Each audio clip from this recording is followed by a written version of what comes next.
Sometimes the best stories in golf aren't found on tour.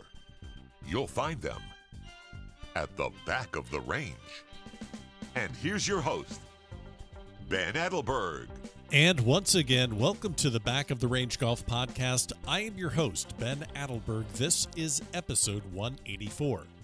Big news this week, the 2021 U.S. Walker Cup team has been announced. Very exciting for the 10 men selected to represent the United States, but also very exciting for fans of amateur golf. It's been a little bit of a mystery whether or not the Walker Cup was going to be held as planned in May at Seminole.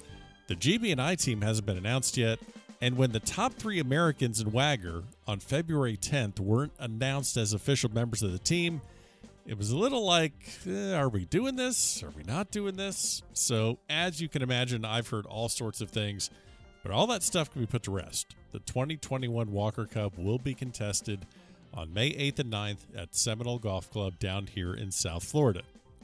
Now, for those of you that have been listening to the Back of the Range for quite some time, you might remember in 2019 I put together a series of episodes called The Road to Hoylake. Royal Liverpool Golf Club was the host in the UK. I featured 16 Americans that were vying for a chance to play their way onto the team. Many of the guests in that series went on to make the 2019 squad. Some didn't. Several of them made the 2021 team. And some even won a U.S. Amateur Championship. Yes, I'm speaking about you, Strafacci. Well, as you may have noticed, there hasn't been a Road to Seminole or Road to Juno Beach series on the Back of the Range quite yet. And as you can imagine, COVID is the main reason. These guys just have not had a lot to play in. No national championship last year. Strafacci, of course, wins the USAM, so that secured his spot. Luke Potter and Preston Summerhays were the finalists at Merido. Great juniors, but I think that the 2023 Walker Cup is more of a reality for those guys. Cole Hammer won the South Beach. That really helped his case. Ludvig Aberg wins the Jones Cup. He's from Sweden, so not really a factor in the Walker Cup. I kind of feel that the episodes over the last couple months have put a spotlight on many of the key prospects to make the U.S. squad. That being said, you know how I always say that every single episode is available at thebackoftherange.com? Well, every player on the 2021 U.S. Walker Cup team has been a guest already on the Back of the Range. Some have even been on the podcast more than once. So if you want to learn more about the boys, go check out some of the past episodes. You can find those episodes on the website, thebackoftherange.com. And while there isn't going to be a Road to Seminole series, there might be something like it. There will be a handful of Walker Cup episodes released in May as we get closer. I have some amazing episodes lined up. It will get you excited for the greatest amateur team competition in the world. So stay tuned. Make sure you're subscribed. You know the drill. So two of the men that made the team, Cole Hammer and Pearson Coody, are teammates of my guest this week at the Back of the Range. My guest is Travis Vick, sophomore on the University of Texas golf team. Really fascinating episode. Travis was the number 2 ranked player in the country in his graduating class. He won the 2018 Junior Players. So you're thinking, wow, this is another kid that grew up with a golf club in his hand. Well, he had a golf club and a baseball glove and shoulder pads. Travis was a 3-sport athlete, but ultimately made the decision to go with golf. Really good call. He's part of this incredible Texas team. They're ranked 11th in the country right now. You know they're going to be a serious threat for the national championship in May. And as I mentioned earlier about that 2023 Walker Cup being held at the old course in St. Andrews, no less, this is a guy that you might want to keep your eye on. So let's get started with this episode. Travis, welcome to the Back of the Range. How are you? I'm good, Ben. Thanks for having me on. Well, I mean, anytime I get a chance to get some of these great collegiate golfers out of the state of Texas, you know, I can't turn it down. And bumping into you at the South Beach and then obviously the frozen tundra of Merido. I've seen a lot of golf out of you lately, so glad we could find some time to chat. There are so many things we got to get into, but you know, let's talk about the elephant in the room. Through this podcast, I have had the chance to talk to, coaches at the University of Notre Dame and Rutgers. And for people listening that think that just because you play college golf in Texas or you play college golf in Indiana or Jersey or anywhere else, that's where you practice all the time, That's not exactly the case, because there are times when some, programs are able to take these little field trips.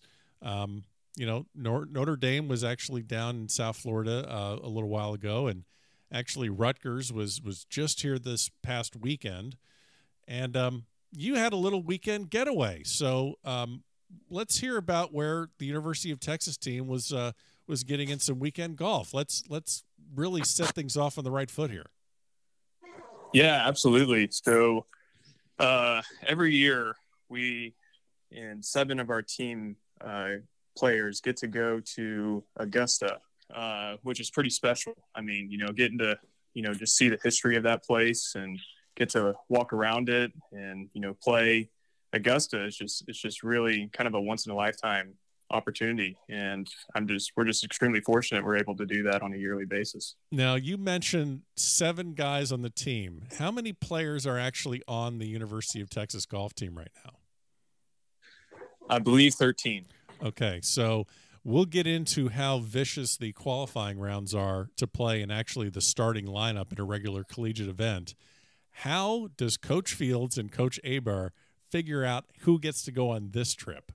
This one has to be, I mean, that's vicious. How do they figure that out? It's brutal. Yeah. So what they do is they go based off of tournament scoring average. And so the lowest 7 tournament scoring average people get the opportunity to go. Wow. See, I think that there's a chance for you to make a little extra, cash later on in your career. There's going to be someone that's going to be on that 9 or 10 slot where you might be able to sell your spot. I mean, how much would that even go for? I'm just kidding. That's terrible. You can't even do that. You couldn't do that. No. So obviously playing the course, is this your first time there or is this your second time there? This is my second time. Okay, so a little bit of the shine, a little bit of the, oh my gosh, I'm at Augusta Nationals, obviously, washed off just a little bit, but still at some point you're looking around thinking, how the hell did I get here? What is maybe something that jumped out at you that maybe you weren't expecting? I mean, everyone knows the course. Amen Corner. I'm sure you went down on 16 where Tiger hit the chip. I'm sure you guys did all that right. sort of thing. What are maybe some things that you noticed that are a little bit different? That's a great question. I would say when I watch the tournament on TV and they always say, number 12, the wind always swirls there. And I just never believed him because 11's just right there and you can see the wind.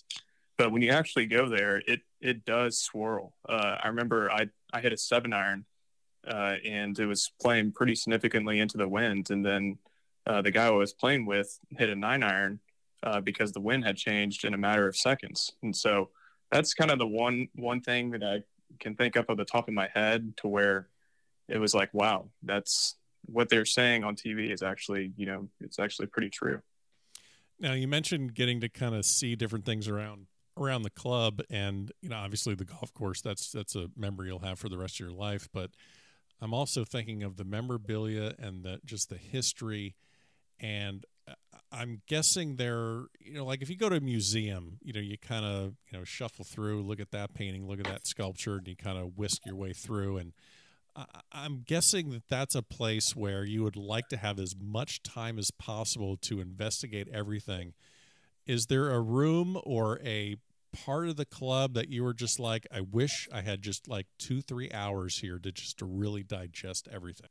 For sure. I would say pretty much everything in that building. I would stay there for 2 hours. But one thing we did get to see was the crow's nest, where the amateurs stay during the tournament. Sure. But it's so cozy and it's really a neat area. And that would probably be where I would want to spend, a couple hours just kind of sitting in there. I mean, it's really cool. Nice. Yeah. There've been a lot of great stories shared about that place on this podcast. And hey, there are plenty of opportunities for you to get there. All you got to do is, win or runner up at a U.S. Amateur. So I'm sure that is on your radar heading into this summer when Oakmont calls. So let's go back a little bit. I want to definitely talk about your introduction to the game. It is. I wish I mean, I'm thinking it's unique, but I've heard just about everything here about how people get into the game of golf. But you grew up in Houston, Texas. Tell me a little bit about maybe the environment of your childhood as it regards athletics, not just golf, but, how did you start getting into sports as a kid? My parents had the philosophy of kind of developing the kid into an athlete first before they specialize into a sport, which I completely agree with.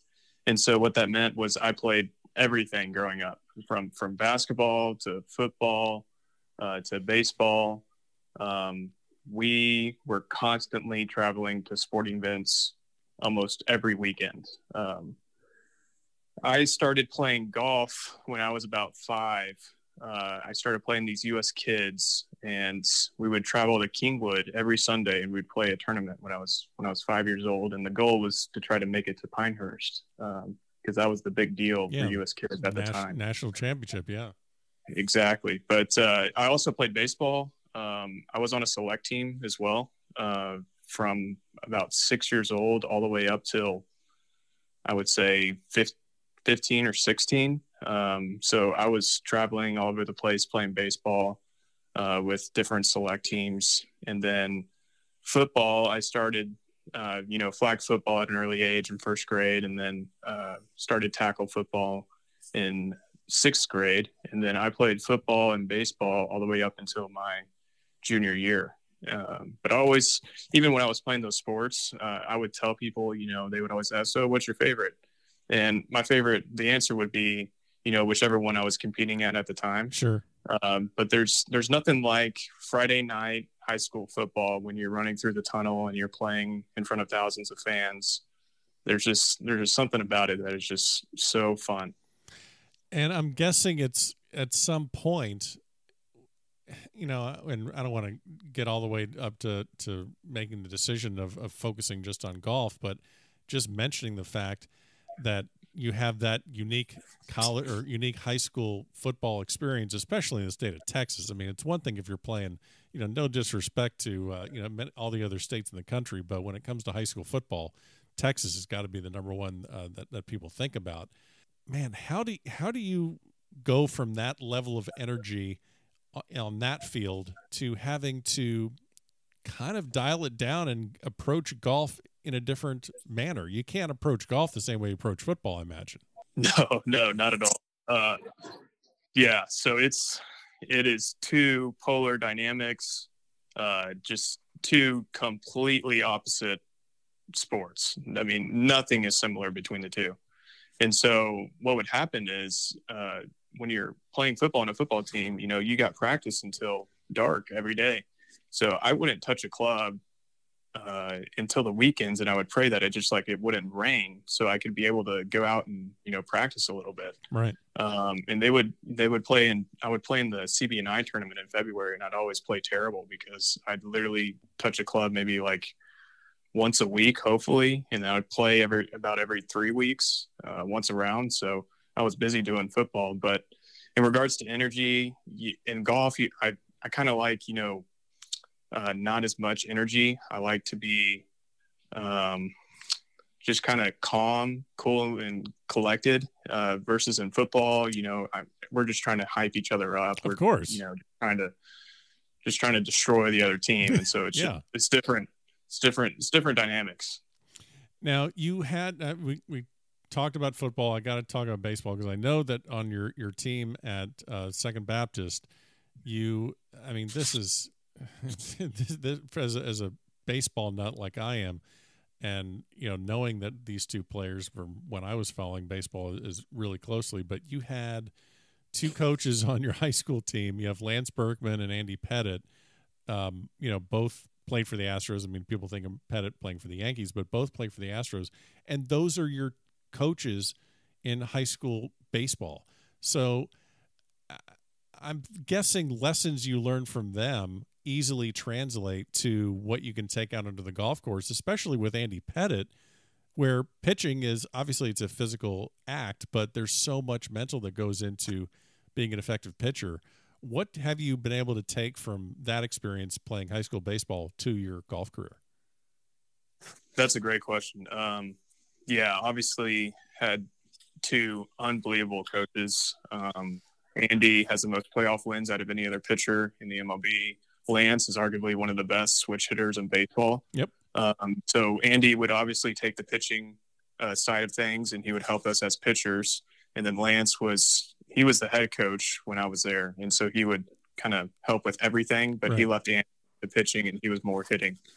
But yeah, so Andy, what he taught me in the midst of competition, what he would do was he would like sing a song in his head as he was like playing in front of Yankees fans that are just brutal over there. Yeah. And, you know, they're saying everything in the book. They're trying to get under his skin. I mean, you have to have some sort of self-control in order to pitch in front of that stadium. And so what he did to kind of deal with things was he would like sing a song into his head and just kind of get into his own rhythm. He would just try to block everything out and just do what, you know, he does best. And so, you know, I tried that. I thought it sounded super weird at first. That's crazy. I can't believe you do that. And I think that's very strange. But actually, you know, tried it a couple times on the course, and I don't do it anymore. But it actually kind of worked because it just takes your mind off something, and you're focusing on the song in your head. All right. So what were these songs that you were singing to yourself? Because I can't leave that one alone, man. I mean, but I gotta ask. I mean, please tell me it's like. Please tell me. I mean, it's gotta be Taylor Swift, right? It's gotta be. No. Although I do like Taylor Swift and some of her music. The old Taylor Swift actually I like, but it was more, you know, just standard, you know, country music. I mean, George Strait fan.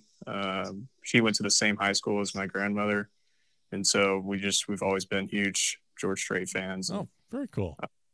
Yeah. So I would just sing one of his songs just kind of in my head when I was trying it out. So you have this great high school football career, high school baseball career, and, you know, junior golf career. I mean, it's not like golf was just a occasional thing. I mean, 3-time All-American or 3-time AJJ All-American, and, you know, Southern Texas PGA Junior Player of the Year. I mean, the accolades keep going and going. But at some point, you know, you got to figure out what you're going to do in college. And I'm guessing, you know, a recruiting situation for a one sport athlete is pretty straightforward. You have a handful of schools that are coming to talk to you about going to play golf at their institution. Now you're throwing in baseball and football. How do you go about that decision process to say, all right, I'm going to focus on golf. I can't do it all. You know, when does the writing start to appear on the wall for you? How do you go about that process? It was obviously, you know, a lot of factors involved. I realized football was not going to be something that I was wanting to do, or I didn't get recruited in football at all. But in baseball, it was a little bit of a different story. I had some small D1 schools looking at me, and we even had, you know, this idea that, hey, what if you go play golf and then like pitch every Friday night at like a school? I mean, that would be pretty cool. Yeah. And so we kind of thought about it for a little bit. And then ultimately I made the decision that, you know what, I mean, that's great and all, but I think I'm just going to stick to golf. And so, you know, coming down through that decision process, it was, we waited a long time compared to, you know, some other people, because there's just so many factors that change within a college program. You know, the coach could get fired. There's just team, you know, somebody could turn pro. There's so many factors you have to weigh in. And so ultimately had it down, narrowed to a few schools, and Stanford was on that list, and Oklahoma State and A&M, and I ended up choosing Texas. But if it was November of my junior year or my sophomore year, I would have said I would probably wanted to commit to Stanford, but ended up making the decision in the summer of my junior year of choosing Texas because ultimately the team that was going there was strong, really good players, and I wanted to associate myself with really good players. And then the location it provided too. I was only 2.5 hours away from home. I'm kind of a homebody person. I like to go see my parents, you know, every once a week or something. where they can drive up or anything like that. And then, just the environment and the courses we get to play and just kind of the legacy Texas has. And I like being in Texas too. So that ultimately there's a lot of factors that weighed into that decision, but I'm happy where I'm at. Who can blame you? That's not a bad place for you to kind of hang your hat. I forgot to kind of throw this, we talked about your influences on the baseball diamond, Pettit and Lance Berkman really doesn't come any better, but you're also pretty close with another Texas legend by the name of Hal Sutton, former Ryder Cup captain, PGA champion. I mean, this is the guy that stared Tiger down to win the Players. And I'm not sure how much you work with him as far as swing, but I'm pretty sure you've gotten some great advice from him as to how to navigate an amateur career. He had an excellent amateur career as well.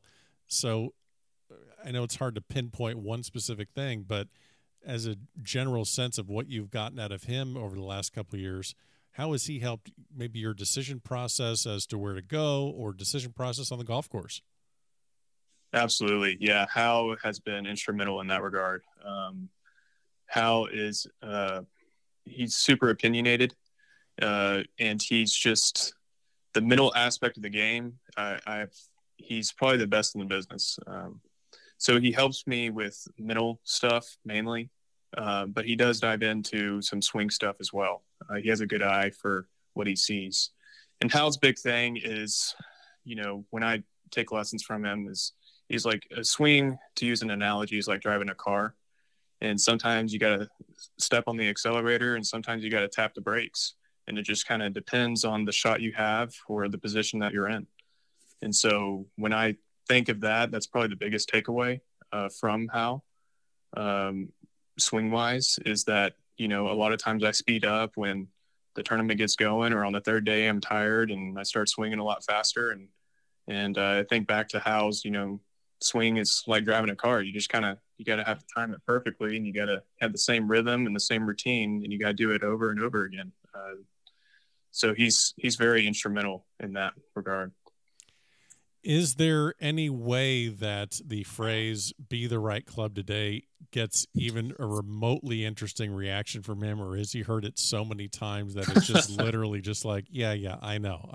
I mean, yeah, I can imagine you just being there, taking a lesson, and just someone rolls in there and just utters that phrase, and it's almost like, like someone dropping a plate in a crowded restaurant. Everything just stops.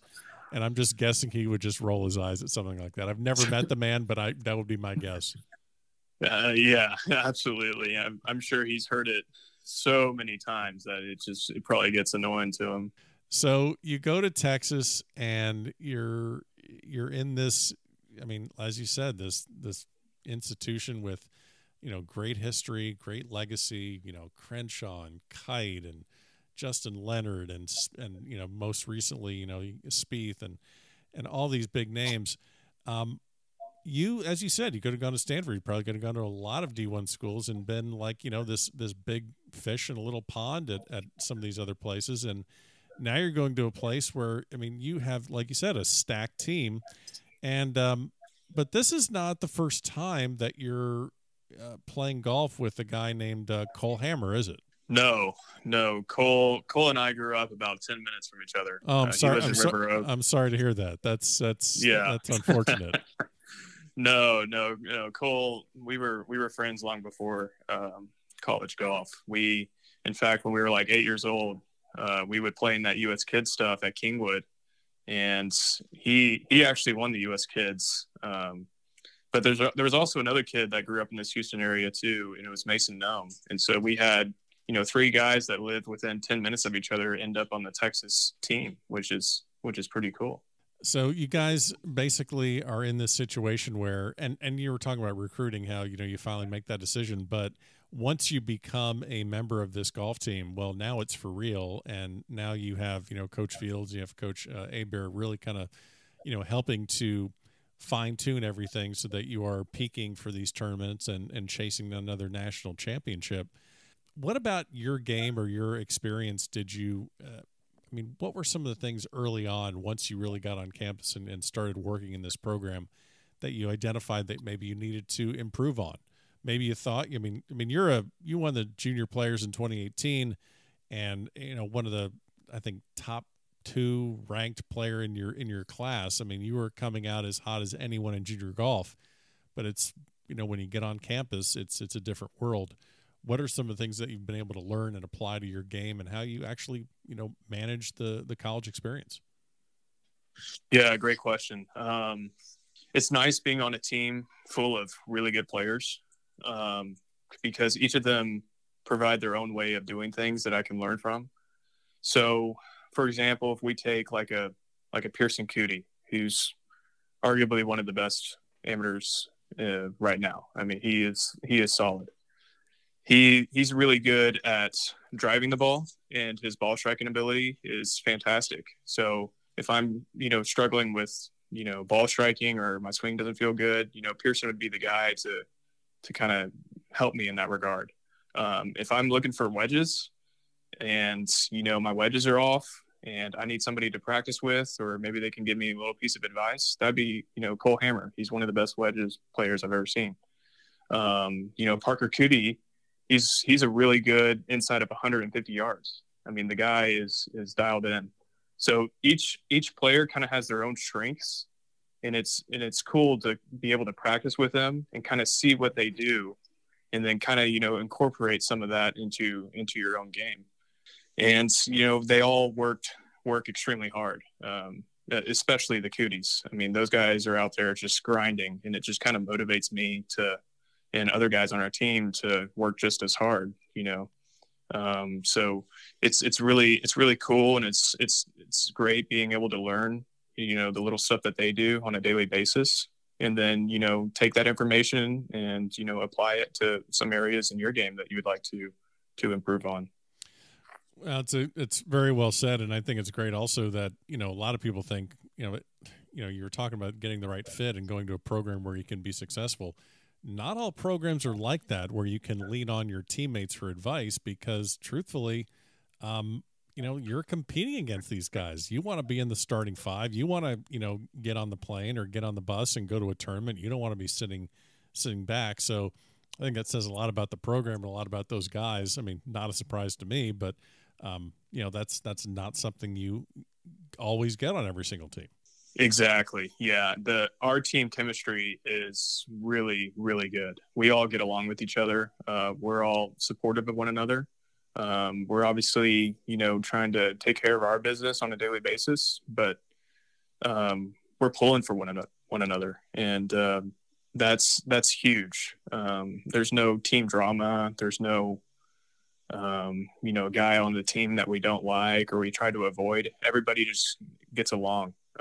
Which is huge for a college program, and it makes Coach Fields and JP's job a lot easier. Oh, I can only imagine. Now, I forgot to ask you one thing about just the actual. You're talking about the Cooties, and those guys those guys look like they know their way around a weight room, and you do as well, obviously playing football. But I have to ask you. I'm sure there's been a time in the gym. Oh no! I know you think you know where this is going, but it's I'm not picking on Cole. So okay, yeah, that's too easy. I think I did that before with the Cootie episode. I think it was either Pearson or Parker, and I just was like, so how much is Cole benching right now? And it's like, so does he actually put a plate on each side, or is it just he does featherweight. He does featherweights. Yeah, he's more into toning. No, the thing I was going to ask you is. You're, former football player, but you obviously decide to play golf in college and not football. But I'm guessing at some point you're in the gym and there are football players around. And is there a time where you're like, I am so glad I don't have to get hit by that guy? Oh my gosh. I'm so glad you said that. Okay. It's like an everyday experience. Okay.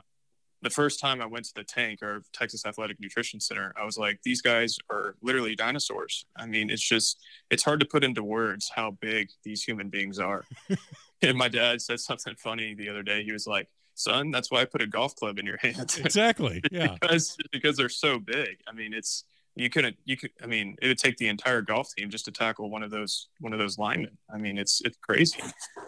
Yeah, and I mean, you're a linebacker, and you played linebacker in high school, but this has got to be completely different. Where you guys are, you guys are working on agility stuff and mobility, and I'm opening up the hips, and just the all that the core and all that all that golf shit, all that golf shit. Exactly. And these guys are just deadlifting, Volkswagens.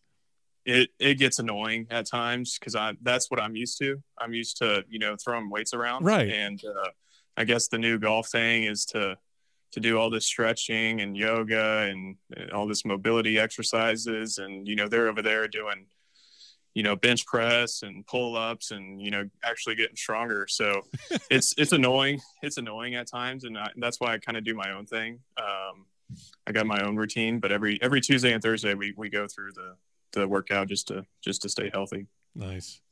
Want to talk to you a little bit about Merido. So you were able to play obviously in the Merido Samaritan, which is last year during COVID. Merido put on 2 tournaments, really fundraisers for the caddies that were kind of struggling without bags to pick up because of the pandemic. And right. these 2 tournaments that really just kind of came out of that club and came out of Albert Huddleston trying to just let's get something together so that these guys can play. And these fields were incredible. I mean, you got Spieth and you got Hovland and Scotty Scheffler goes on to win the first one. Brandon Wu won the second one, and then you have all these collegiate players. You and Dossie and Quade Cummins, and the list just goes. Zalatoris, and I mean we're gonna go down the line of all these incredible players, but.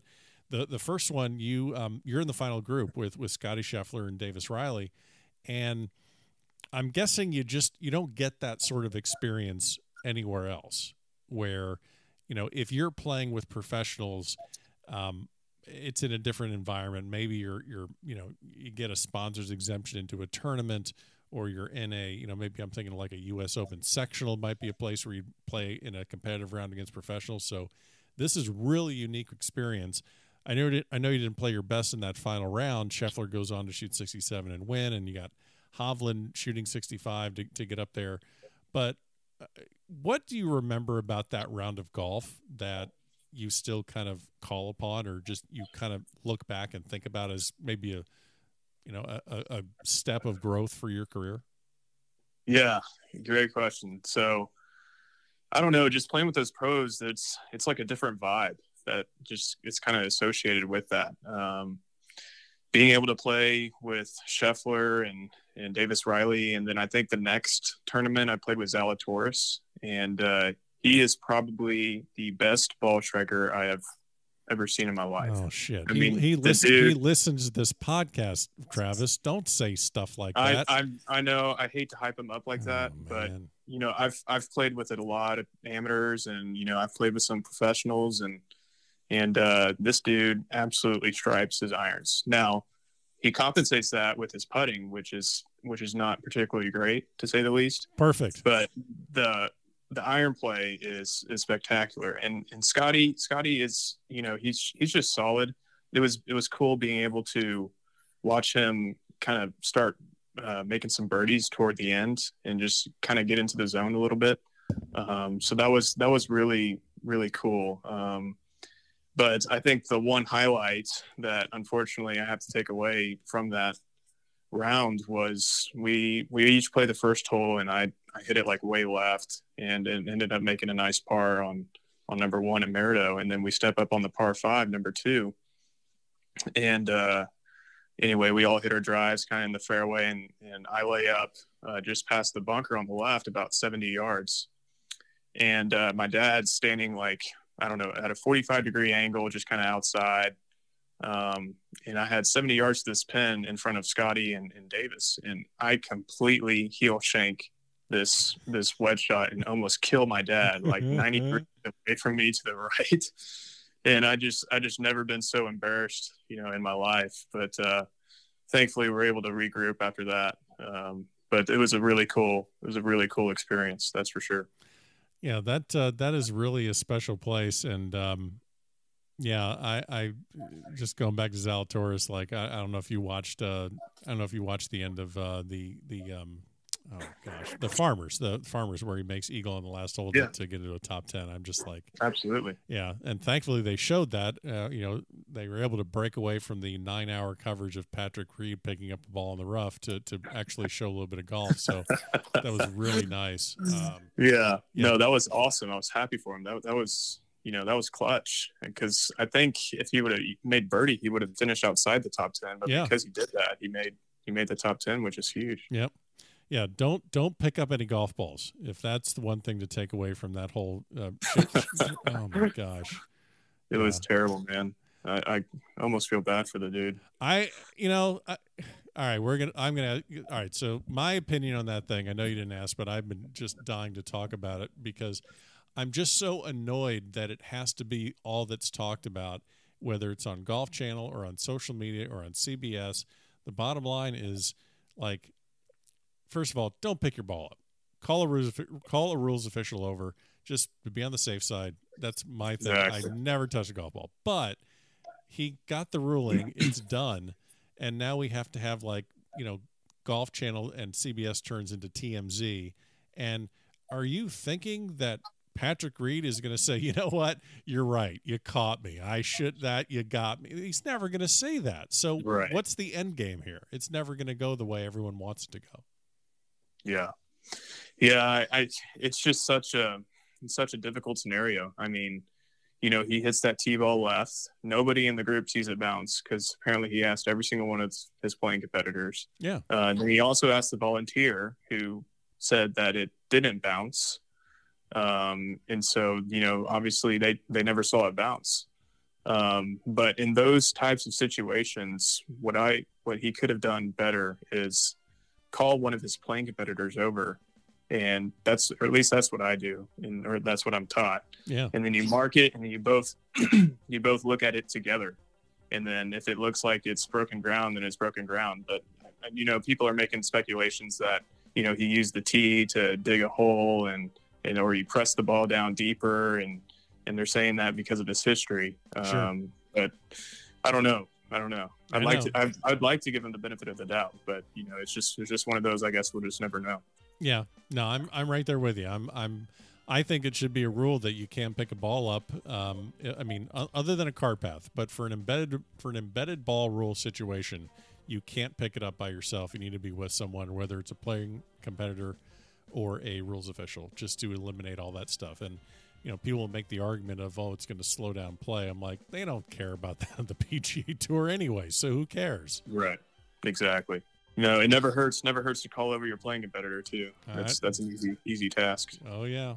Well, Travis, I will see you at the Jones Cup in a couple days. Obviously, this episode will be aired after the Jones Cup, so you got to make me a deal. If you win the Jones Cup, we're going to need to do this again very, very soon.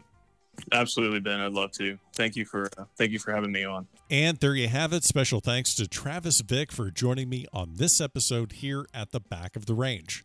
Don't forget, follow along on Facebook, Twitter, and Instagram every episode.